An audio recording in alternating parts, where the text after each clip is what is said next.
BNP নেতাদের কথা শুনলে এখন মনে হয় অন্তরে নৌকার শীষ, নৌকার ধানের শীষ মিলে যে নৌকার শীষ হয়ে গেছে, তার বিরুদ্ধে বিপ্লব অনিবার্য।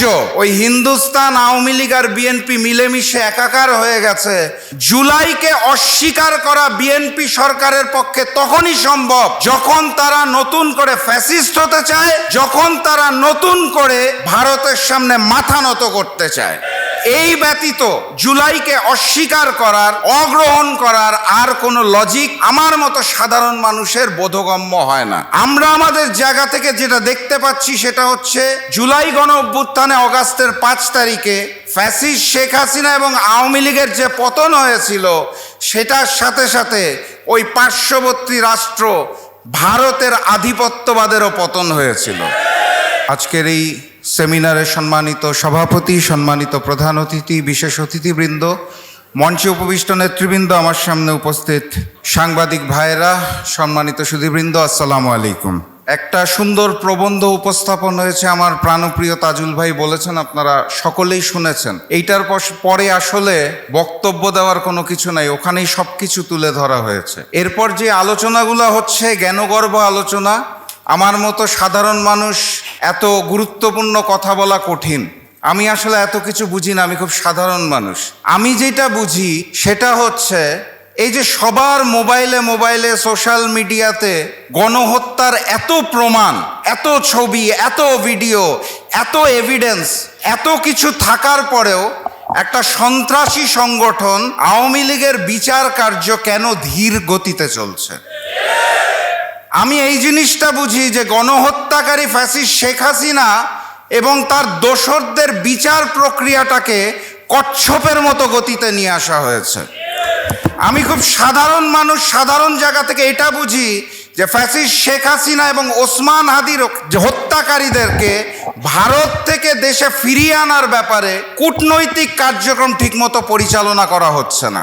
আমি আমার জায়গা থেকে অত্যন্ত হতাশার সাথে দেখি কোনো আইনের দরকার নাই, সংবিধানের দরকার নাই, বিচারের দরকার নাই, রেডি একটা সেট আপ, সেটা হচ্ছে জুলাই জাদুঘর, সেটা শুরু করতেও গড়িমসি করা হচ্ছে।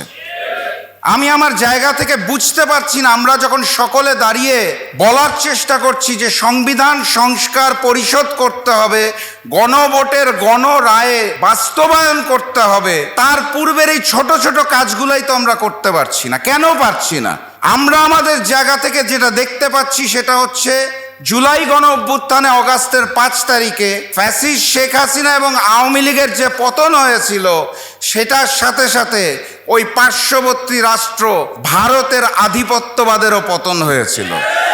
এবং এই বর্তমান পরিস্থিতিতে জুলাইকে অস্বীকার করা বিএনপি সরকারের পক্ষে তখনই সম্ভব যখন তারা নতুন করে ফ্যাসিস্ট হতে চায়, যখন তারা নতুন করে ভারতের সামনে মাথা নত করতে চায়। এই ব্যতীত জুলাইকে অস্বীকার করার, অগ্রহণ করার আর কোনো লজিক আমার মতো সাধারণ মানুষের বোধগম্য হয় না।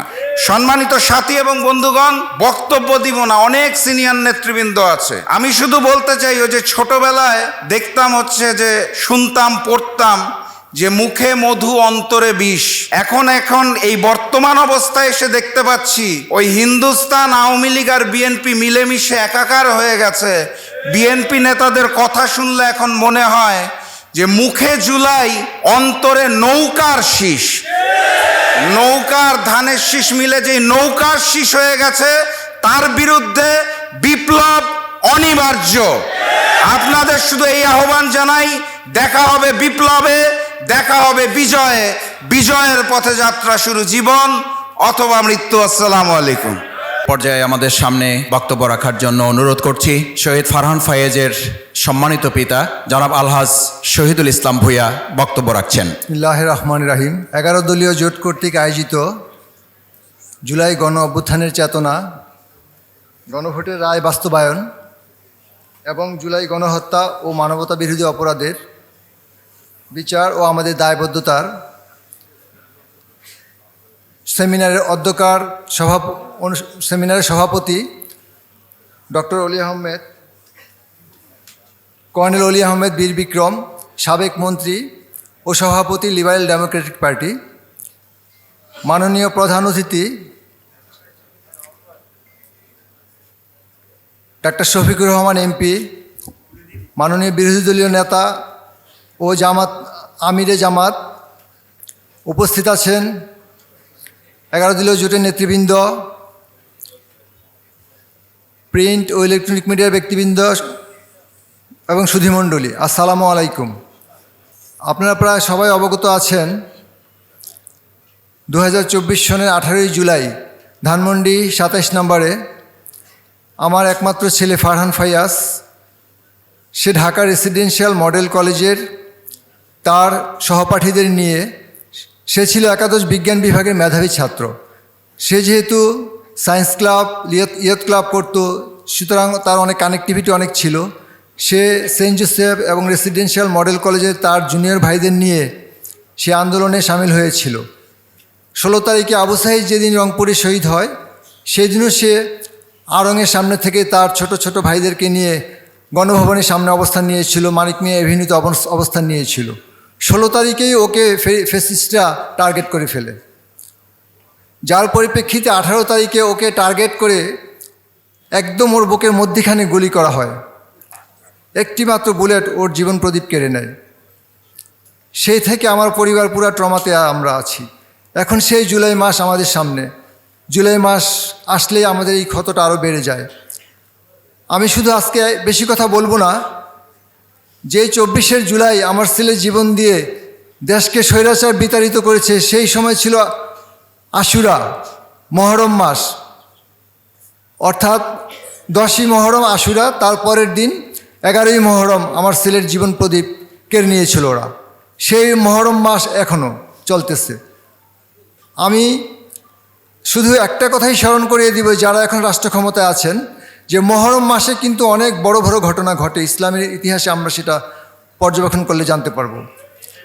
সুতরাং এই মহরম মাসে যে কচি কচি প্রাণের বিনিময়ে আপনারা আজকে রাষ্ট্র ক্ষমতায় এসেছেন, আজকের সেমিনারে আমি যে কথাটা লেখা দেখতে পাচ্ছি যে দায়বদ্ধতা, আমাদের দায়বদ্ধতা, আমি বলবো যে আপনারা রাষ্ট্র ক্ষমতায় এসেছেন, আপনাদেরও কিন্তু দায়বদ্ধতা আছে।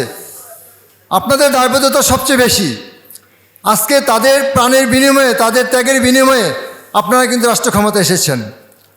মাননীয় প্রধানমন্ত্রীকে আমি আহ্বান করব, আপনিও তো মজলুম, আপনার পিতা, আপনার মাতা, ওনারা তো দেশপ্রেমিক ছিলেন। সুতরাং আপনি ইতিহাসের মহানায়ক হয়ে থাকতে পারবেন যদি গণভোটের রায়টা বাস্তবায়ন করেন। আজকে আমি আমার বক্তব্য লম্বা করব না, আমি একজন শহীদের পিতা হিসেবে আমাদের কষ্টের জায়গা থেকে আপনাকে অনুরোধ করতেছি, আপনি অনতিবিলম্বে এই গণভোটের রায় বাস্তবায়ন করে জাতির সামনে আপনি মহানায়ক হয়ে থাকেন। ধন্যবাদ সবাইকে। আসসালামু আলাইকুম।